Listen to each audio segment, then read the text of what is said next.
I've had emails that were purportedly from J.K. Rowling and everybody else on down. Nick's got the best one. Who was it that sent you one, Nick? Sylvia Plath. Sylvia Plath. Yeah, from Sylvia the grave. Wants to co-write with me. Welcome to the Two Authors Podcast, an entertaining chat show hosted by best-selling mystery and thriller authors Douglas Pratt and Nicholas Harvey, in lively, humorous and informative conversation with distinguished guests who share their thoughts and experience about forging a successful author career.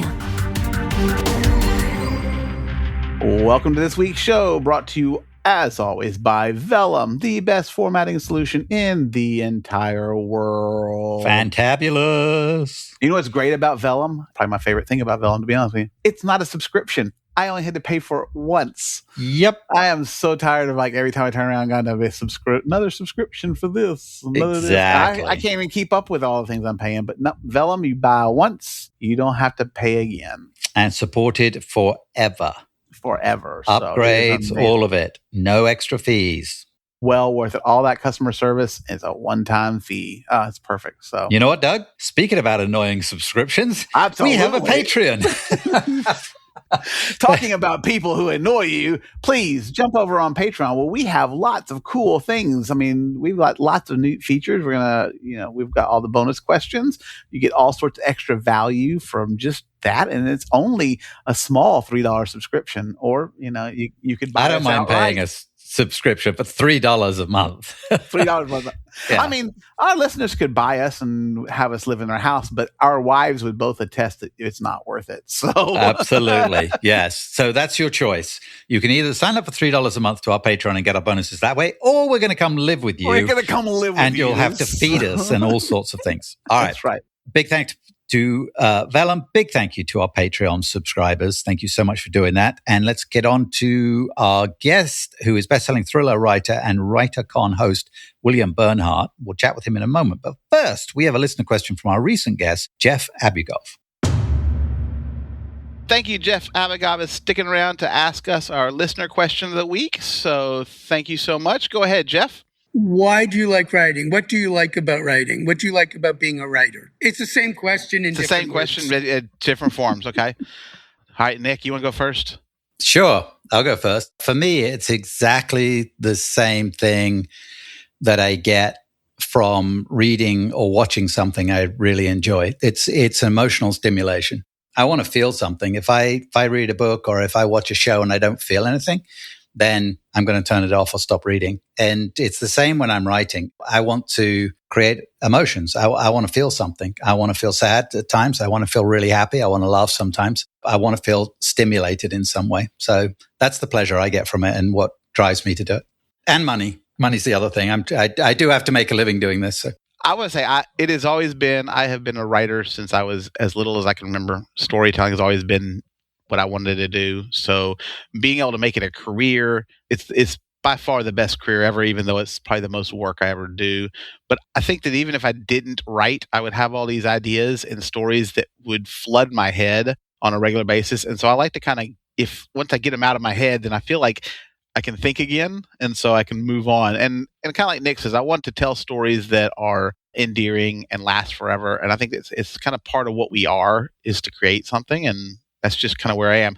Plus, I am 100% unemployable. Like, I think if I had a boss, I wouldn't last long, bro. I was like, fuck off, that would be the way I do. And so I know that is, I am broken at this point. So yeah. Can I add one thing to what you guys said? Oh, please. Yeah, yes. please. I was going to say, you answered the question too. It's a great question. I totally agree with what you said, Nick. I mean, had you asked me that, I might not have thought of it.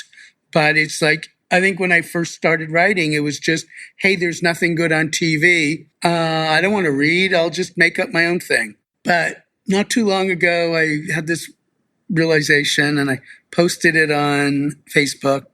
And it was like, so in the course of any day, I might be being chased by monsters, or I might be chasing down a monster, or I might be flying an airplane that's out of control where 100 people will die if I don't fix it.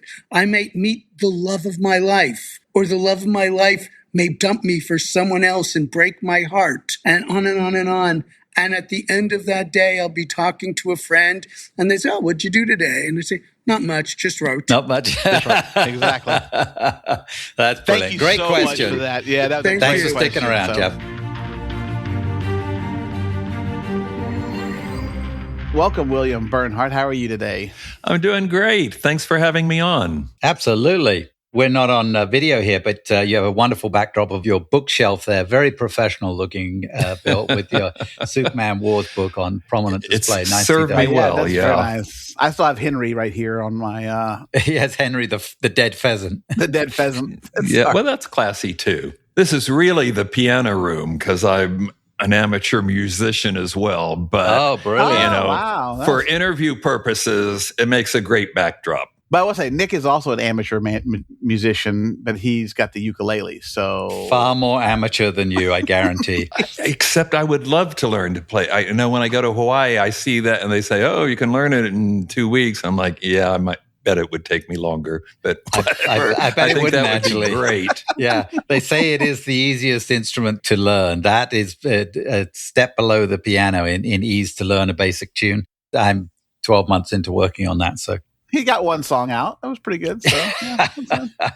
All So right. let's kind of get jumping, guys. We'll just kind of start off with kind of give us a little intro about yourself. Kind of tell people, our listeners, how you got started into writing. How long you've been published. Kind of give us that little bit of background about you for everybody else. Sure. Well, I grew up in a smallish town in Oklahoma, and knew at an early age that I wanted to be a writer. I mean, I at first, because they're always asking, what are you going to be when you grow up? And they expect you to say whatever your dad did. And instead I'd say, well, I'd like to be a librarian because that's where the books are. But at some point I realized that those books don't just, spontaneously generate. Somebody's writing them. Like that's their job. And I thought that was the job for me. And my mom says I was telling people I wanted to be a writer when I was 7. I know that sounds like a stretch, but it's my mom, so we got to go with that. Well, that's weird. Now we've had that conversation with a lot of people say that 7 is 7 seems to be Is the that the magic magic age. the magic age. Yeah. Who That's where knew? we all, No, I wrote things and sent them off. I got my first rejection letter when I was 11, which I can prove because I've still got it. Nice. That's and a lot awesome. of similar rejections that came afterwards, but I kept at it. And eventually, in 1991, my first book was published. That was Primary Justice at Ballantine Random House. And it did well. And I've been going ever since. This new one, The Superman Wars, is, I think, my 67th published book. Wow. That's Well, I might have missed one somewhere or something, but I think it's 67. But you're getting up to a number where it's okay if you missed one out. Yeah, well, it's getting up to a number I'm not going to start and count over again every time. You're like, Going I by was memory. up to 58, and what was the other one? I forgot. Well, I've been very fortunate. I got off to a good start. And what's most fun for me is that I've gotten to do many different things. The thrillers, and particularly legal thrillers, have been very good to me. But I've also written historical novels and books for young people, done a series of books on writing, the so-called Red Sneaker books, and 3 books of poetry. And now this, history biography book, The Superman So Wars. You were a genre hopper for sure. So I've had a lot of time.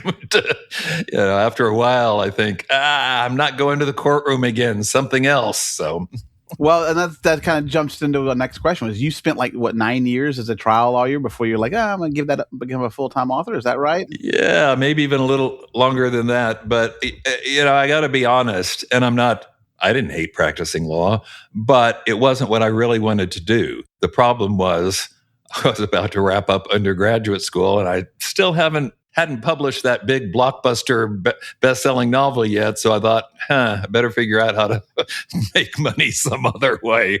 So I went to law school, and that was fine. But after a while, I was good enough with the books that I could let the day job go and just write, which was wonderful. Not only because it's what I wanted to do since I was 7, but it meant that I could stay home most of the time, spend much more time with my kids when they were growing up, and just worked out really well. obviously you've got to have had some good cases at some point that you're like, ooh, was there a specific one ever that you went, I've got to put this into a book? Or has anything, I mean, writing legal thrillers, have you got anything that has come a little bit from, from reality? Yeah. The answer to that has to be no. Yeah, I was going to say legally. If it were. So it's like, do you base your characters on real people? No. No. What are you going to base your characters on? Whatever.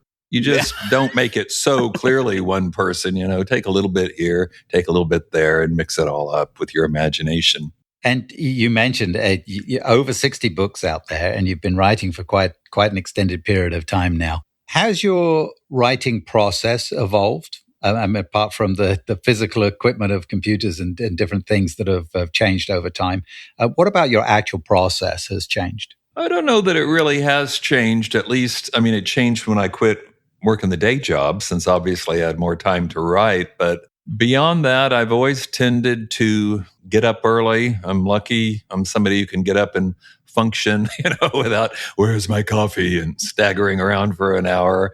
I probably get that from my dad, and, just sit down and do the work. I've almost always been an outliner. I think it works best for me, and beyond question, it saves time without reducing any creativity. And that keeps me on track too. So instead of spending the first hour every day looking out the window thinking, what happens next? I look at the outline, which is probably not very detailed in my case, but at least, I got, okay, Ben calls the coroner to the witness stand. I can go with that and start writing, Well, I'm talking about Ben Kincaid. That's your main character. 19 books, is that correct, I believe? Yeah.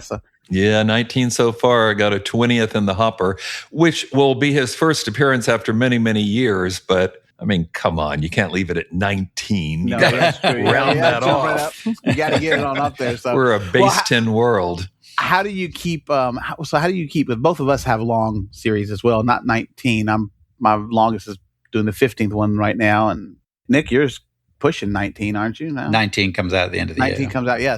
So our question is, of course, how do you keep a series character fresh after so many installments? Like at some point, without feeling like you're just like recycling the same thing over and over, where you're like, oh yeah, I did that already. So yeah, that's challenging, honestly. And I think it's probably more challenging sometimes for the author than the reader, because sometimes, not always, but sometimes readers, are looking for more or less the same thing. When you tune in for the episode of a TV show you like, you're not really looking for them to reinvent the wheel every week.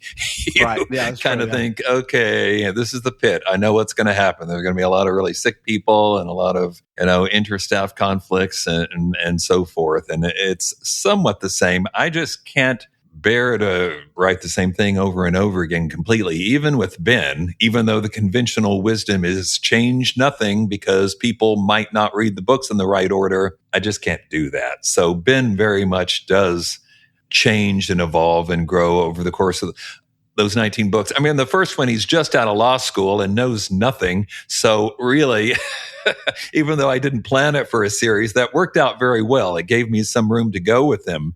And we traveled around as he became more prominent. At some point, I really felt like we need something new. And so I took him to Washington and wrote what were basically, 4 or 5 political thrillers, which were probably not what the fans wanted either, but they lived with it okay. Even though I don't call it a Ben Kincaid book, I brought him back as a sort of featured character in another series. The Daniel Pike series was kind of my later in life lawyer character. And I thought, well, wouldn't it be fun? I'll let Ben age in real time. So he's about my age and team him up with this new big, showboat character. And there's going to be a generation clash. So that was kind of fun to write too. When that went over well, I thought, it's time for Ben to have another book. That leads to my next question. So how long has it been between the Ben books at this point? Man, I don't remember. I did 18 and then waited about a decade. And then for giggles and kind of for Amazon, but that's a long story, I did a 19th. That was Justice Returns. See? So then, I guess my question is, when you've been away from a character for that long, and you had him come in for some cameos, I guess, but still to get back into that character, what are some techniques you use to kind of remember who this character was? Make sure you're not blending over maybe your Pike character or one of your other characters that you've written, that they don't kind of blend into that, and remember who Ben is. Yeah. What color were his eyes? Yeah. What color were his eyes?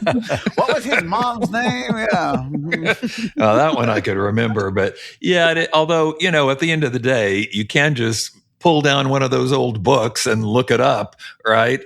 I mean, I know people today are getting people to make story Bibles or series Bibles for them to note that stuff. But especially with Ben, who I've been living with for 35 years now, it's not hard unless it is something kind of small, like what color are his eyes, or the one I had trouble with when I brought him back. What are those cats' names again?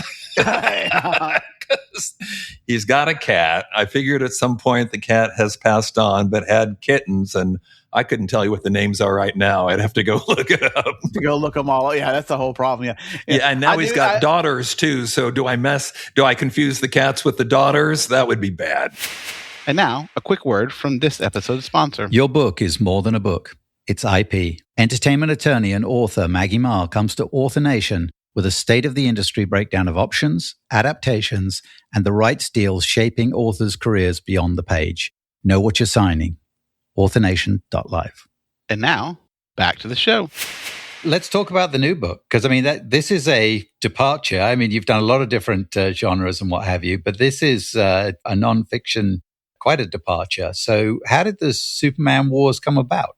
That's a good question. I mean, I think it started on the last one of those Daniel Pike novels, which was called Justice for All. I think it's hovering behind my head. I didn't plan that right now. But anyway, it dealt with a creators' rights battle. And I started looking into comic books, thinking that'll be more fun. Plus, I just love comic books.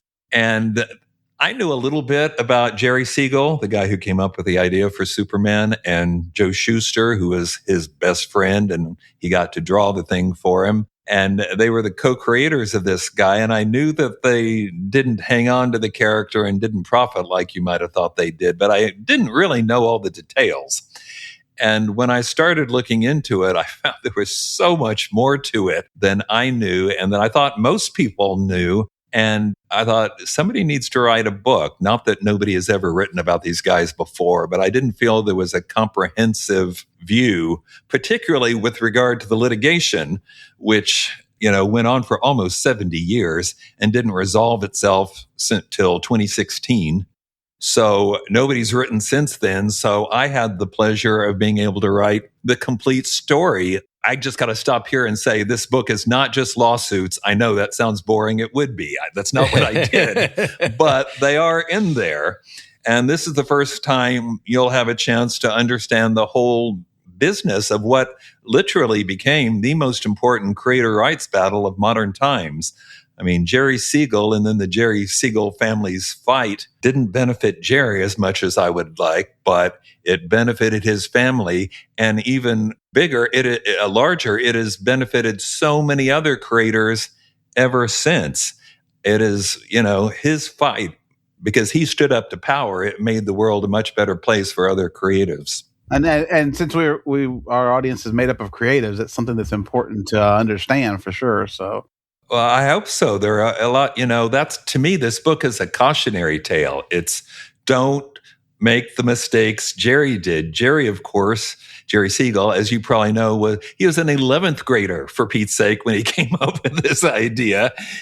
He didn't know any writers. There's nobody he grew up in not the best neighborhood in Cleveland during the Depression. He lost his father when he was 17. They were scrambling for money constantly. And here's this guy who's sitting at home scribbling all day. You can just imagine how much his mother liked that.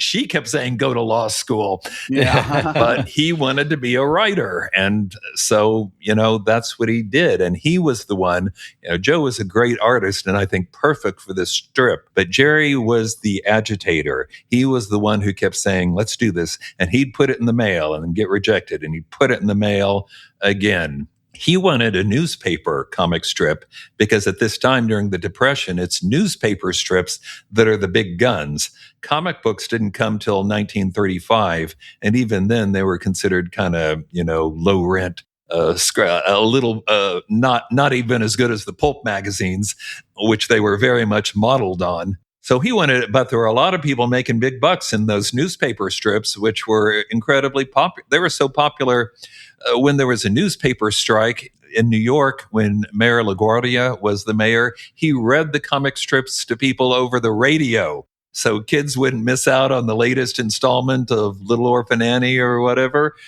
So that's what Jerry wanted, but he couldn't break in. There could have been many reasons for that.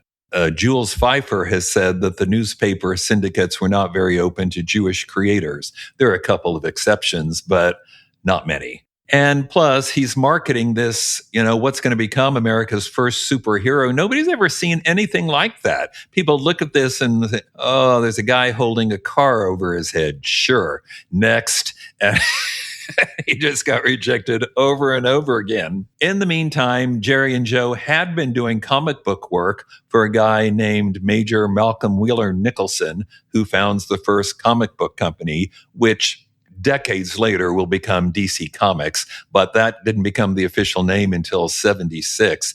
He's running this on his own. He's a writer himself. He's very writer friendly. He never tried to own characters. He just bought first serial rights, North American serial rights. He'd run it once and goes back to the author. And Jerry and Joe had worked for him for a couple years doing other strips like Slam Bradley, the PI, and to his credit, the Major wanted to run Superman. He'd seen it, but Jerry wouldn't give it to him. He kept wanting the newspaper deal.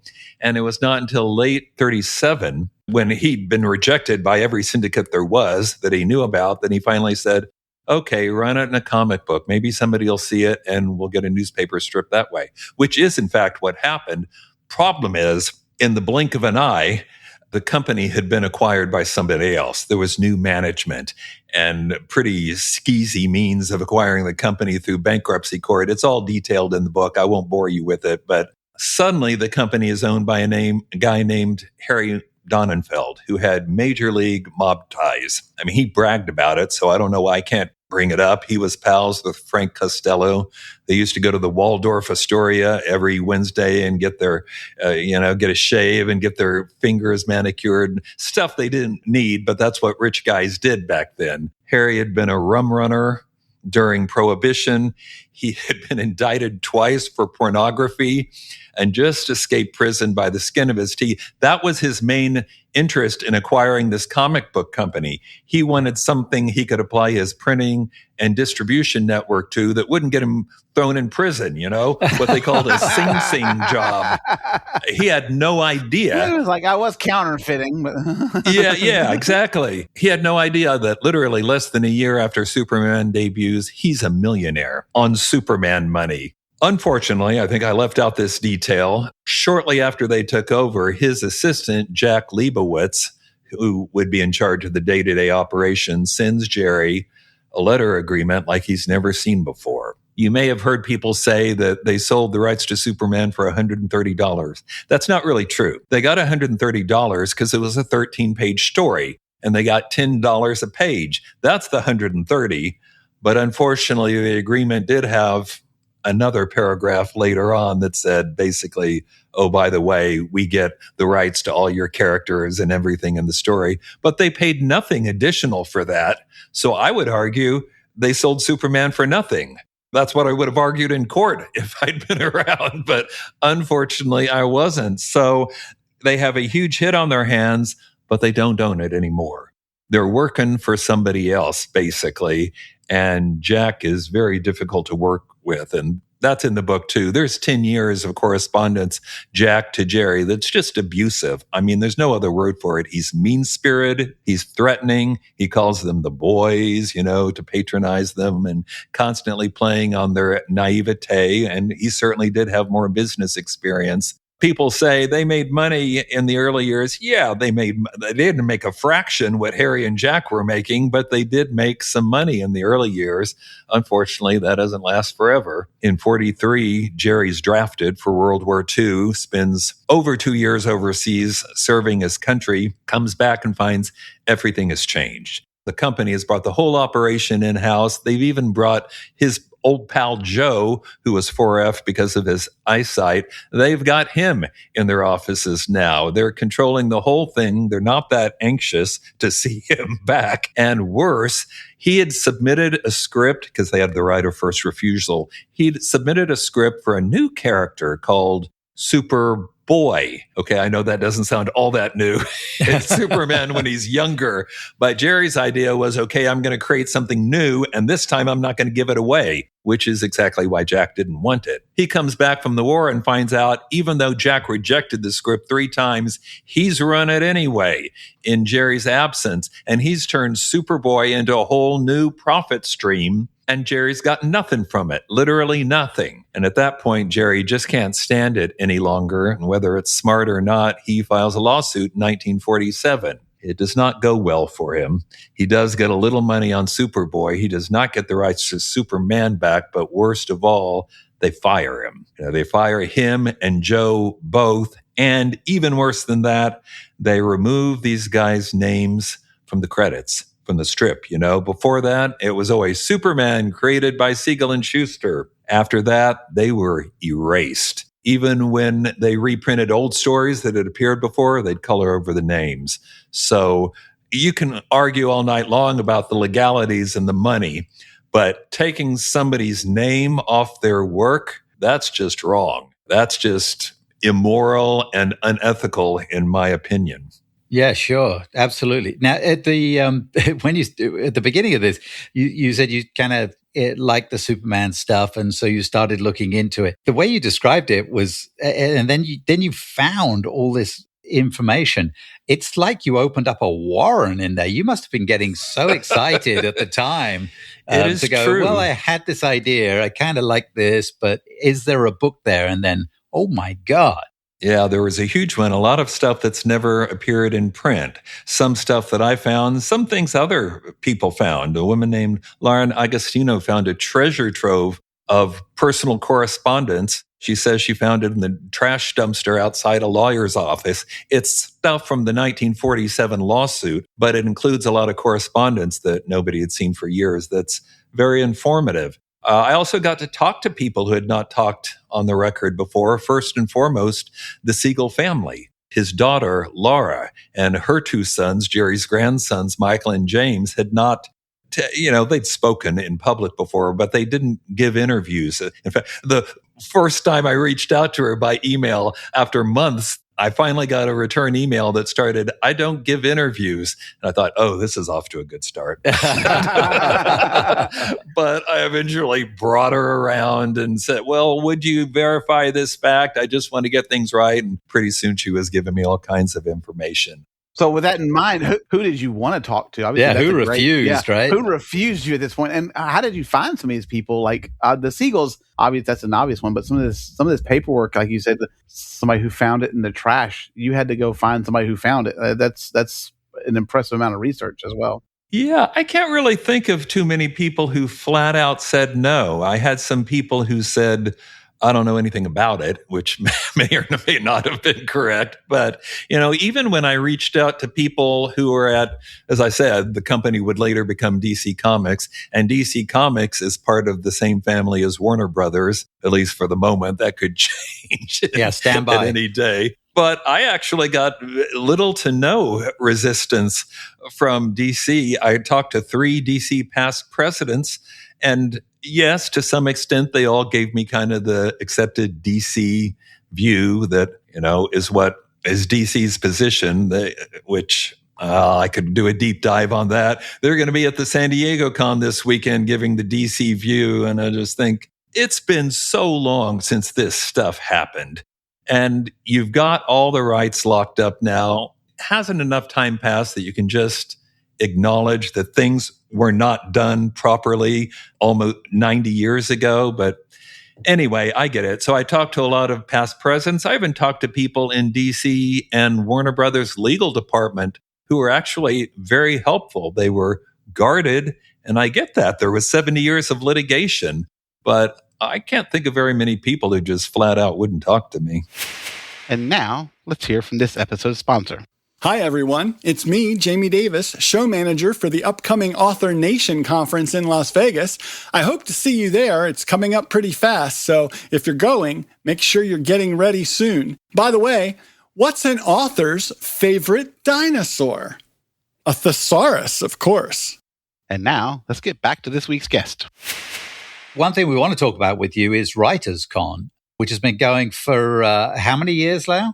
I think this year is the 19th anniversary. It's WriterCon. I keep forgetting. No, I'm pointing to my hat, but of course, people listening can't see that. WriterCon, one word, let me see if I can spell WRITERCON.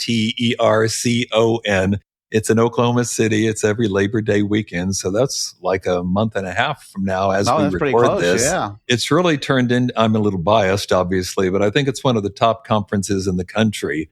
We've got over 60 speakers, bunch of agents and publishers and people who can tell you, what you need to know. We're in a period of time when there are a lot of great opportunities for authors that didn't exist, like when I was starting out. Right. Sure, yeah. But you can't take advantage of that if you don't know what they are. And I also think there's some value in just getting together with other writers. I always do the opening, ceremony bit. And something I always say is, hey, yeah, go to the classes, talk to agents, do all this stuff, but also meet people.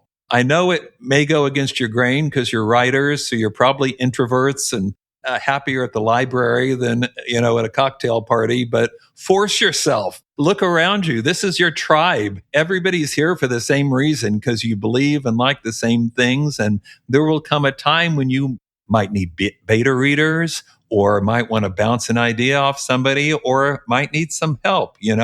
Jerry Siegel's problem was he didn't have anybody he could talk to. He didn't have an agent. He didn't have a lawyer. His father had passed. Joe's father was the elevator operator at a local hospital. They obviously didn't have much business experience, and that hurt them. Flash forward a year later, Bob Kane will have a very different experience at DC. Why? Because his dad was a businessman and his uncle was a lawyer, and that made all the difference. That is one of the things we've talked to a lot of, when we're big fans of conferences and stuff like that, but the networking that you get out of it is often the best part of it. Like there's some great classes. We've talked at conferences. We've got our slate is full this year with a bunch of conferences, but we love them because that's part of it. It is our tribe. It is our chance to get together and connect with the people who are weirdos like us, who get super fascinated by, this is Superman. Like that. We could both sit here and but that's the whole thing is you can have these conversations, and Nick, those communities are just everywhere. Nick and I are constantly, hey, have you ever heard of this? Or have you ever done this? And we talk constantly. And that's because we connected at a conference and we became really good friends. And those kind of things, I don't know, we're big fans of the conferences. So I think, don't you think, Nick? I'm speaking out of turn for you.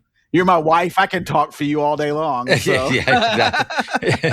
We're podcast wives. So, WriterCon, it's you mentioned agents and what have you are there. Do you have a fairly large indie published community that comes to your conference? Oh, yeah. What do you think the indie community is at this point? At least 2/3 of all published books. I think the report we saw about a month ago was that 4 million books were published in 2025, and about 3 million of them were probably self-published. Of course, now it appears that a bunch of them were probably AI generated, so I don't know if that should count at all. But that speaks to another reason why people need to come to conferences and get the scoop from one another, because we have all kinds of vanity presses are still preying on people. Not a year goes by that I don't hear from somebody who gave $15,000 to some vanity press. I saw a guy today on Threads who was so like, well, this publishing company took my money and they just didn't respond to me. I'm thinking about this other publishing company. Everybody's like, you've already done it once. Why shoot yourself in the foot twice? If they're asking money from you, it is not the legit publishing company. I don't care if they call it a marketing fee or whatever else. That's not the way the deal is supposed to work. They pay you, and if they want a fee up front, go someplace else. For sure, yeah. But you're right. They're still out there, and how many of us are getting these constant scams and stuff, and it helps to be aware of what's going on. And again, you kind of fall back to having that community and being able to say, that's right. Yeah. Now, this is the most frequent email I get from people now. It's, they've gotten some probably AI written scam email in the morning, and they seem credible because, of course, the AI has scraped your book or scraped an interview or one way or another knows everything about you. So it looks legit. I've had emails that were purportedly from J.K. Rowling and everybody else on down. Nick's got the best one. Who was it that sent you one, Nick? So Sylvia Plath. Sylvia Plath. Yeah, from Sylvia the grave. Wants to co-write with me. I think you should go for that. Yeah, I've been telling them, I was like, you need to jump on that really quick. That's worth it. How often could you get a byline with Sylvia Plath? So, or you guys are probably familiar with what's going on with the Anthropic lawsuit, and which is also AI related, and whatever. They shouldn't have done that, but I'll give them credit for at least establishing a fund to compensate authors because they realized this was not something they should have done. But as you probably heard, a lot of people aren't going to benefit from that because it turns out their publisher never copyrighted their book or never got a Library of Congress number. Well, people, do it yourself. Do it yourself. Don't pay to be published. These are all things you'd pick up at WriterCon, and maybe actually some stuff that pertains to writing as well. But, my bottom line is always going to be, don't let what happened to Jerry Siegel happen to you. Being aware is important, and that helps. So. Brilliant. This has been fantastic. We have a couple of questions we wrap up every interview with. And the first of those is, what do you feel your author's superpower is? This is good on the heels of you writing a book about Superman. That does seem appropriate, doesn't it? Yeah, I think I have a good memory, which I probably also got from my dad. And you'd think you were probably thinking I was going to say, oh, I'm so creative and my dialogue's brilliant. And all that is true, but I don't think it's that uncommon.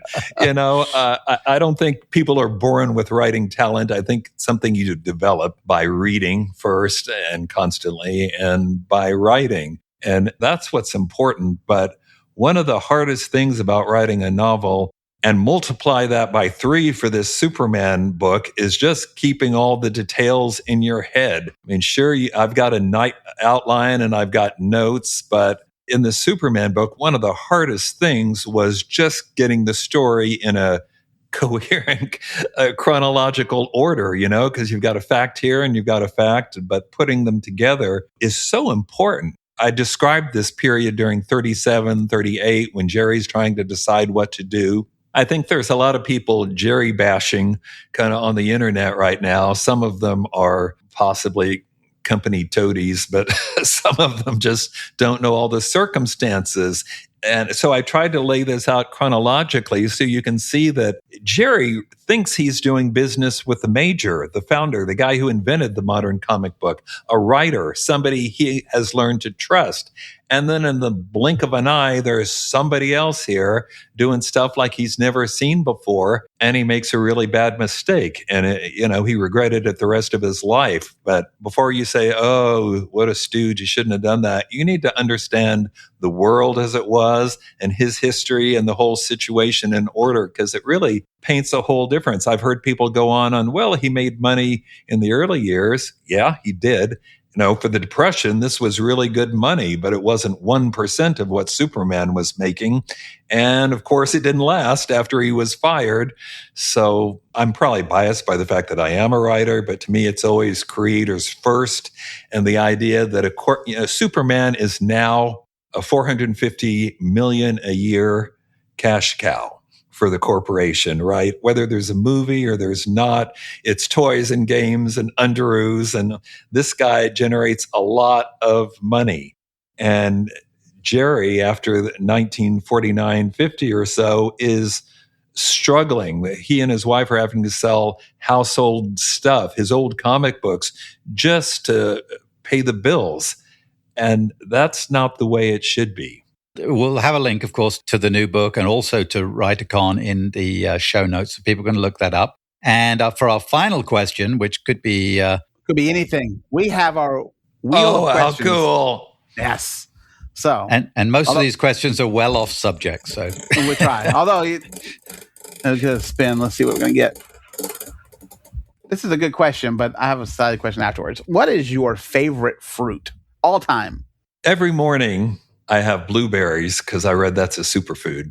And I have avocado, usually on toast, because, the kids were into avocado toast. And after making fun of it for several years, I discovered, this is actually pretty good. Really good. Hey, if you would put avocado toast with like a tomato relish, then you can dip it with chips and you have guacamole. So just a thought. There is, and I've made guacamole too. So I'll go with the avocado. Avocado is a good one. Nick, what's your favorite fruit? I'll go with the good old banana.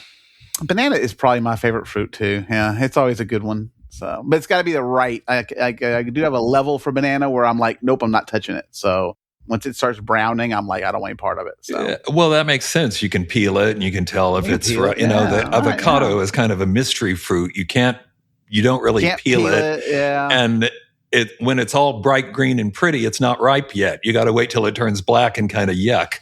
It is the one fruit that comes with a toy because you got the ball afterwards to play with. So, I mean, I'm just going to say. All right. Now, before we go, one quick question. You can answer it real fast. I want to know who your favorite Superman is then. Do you mean actor? Actor. Who's your favorite actor, Superman? Oh, boy, that is such a bad question. No matter what I say, some people are going to hate me afterwards, right? I mean, the truth is, I think I've liked them all. George Reeves, I think, was perfect for that era, and I find those old shows very watchable. Of course, people are going to be upset if I don't mention Christopher Reeve because we all loved him and we all loved his portrayal. When I saw that first movie, of course, I had notes because it was not completely canonical or faithful to the comic books. But man, he looked like the Kurt Swan Superman just walked off the page, He was perfect. And I loved last year's Superman, David Corenswet, who I guess we saw this year too in Supergirl.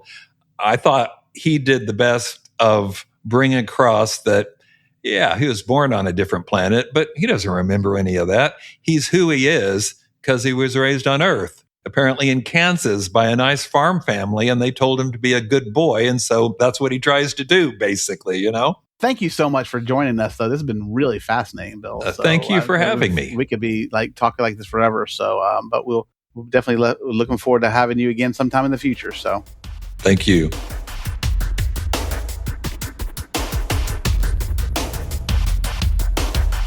Thank you, William. And that was fascinating, man. Just blown away by some of the stuff he was telling us about this whole background with Superman and everything. So passionate about it. It's interesting. He sort of took a look at it and went, oh, this might be interesting. I've always liked Superman. Then he gets in there and there's this massive story unfolds behind it. It's brilliant. And his superpower, he said his memory. I'm like, no shit. When he starts talking about that stuff, he was dishing out these dates and names and everything else. It's like this morning I was trying to remember which night of the week this scene happened three chapters ago to line it up with the one that I'm doing now. I'm like, I felt like a real dumbass. Oh, no, all the time. I can't remember what I wrote in the last chapter. It's just trying to keep up with anything. It's insane. I will say, I think this book is probably super important for our listeners. I mean, he's talking about, what happens when you don't control your IP, you don't control your creative rights. And like you said, this is a warning for us. We've got to make sure that we're protecting our stuff. So I think it's well worth that. Yeah. Yep. And WriterCon, that's on my radar now. I didn't realize it was as big as it is. It sounds like a great conference. Yeah, we should go check it out sometime. Maybe next is Labor Day weekend. Labor Day every year. Yeah, every year. Absolutely. So be a fun thing to do. So brilliant. We also recorded a great bonus with him for our Patreon subscribers. So if you're not a Patreon subscriber yet, head on over there, patreon.com/the Two Authors Podcast. $3, people. That's crazy. $3? $3, and you get extra bits of us. I'm not sure how you could get a better deal than that. So I don't know. Exactly. Also, though, big thanks to our friends always at Vellum for their support. So go to tryvellum.com/two authors to find out more. And you'll find the Vellum link in the show notes, as well as links for our guest information and WriterCon, and as well as his book, The Superman Wars. And we'll be back next week with a new episode of the Two Authors Podcast. Until next time, be cool to each other. And fair winds and following seas. You've been listening to the Two Authors Podcast with Nicholas Harvey and Douglas Pratt. Subscribe on your favourite platform for new shows coming every week.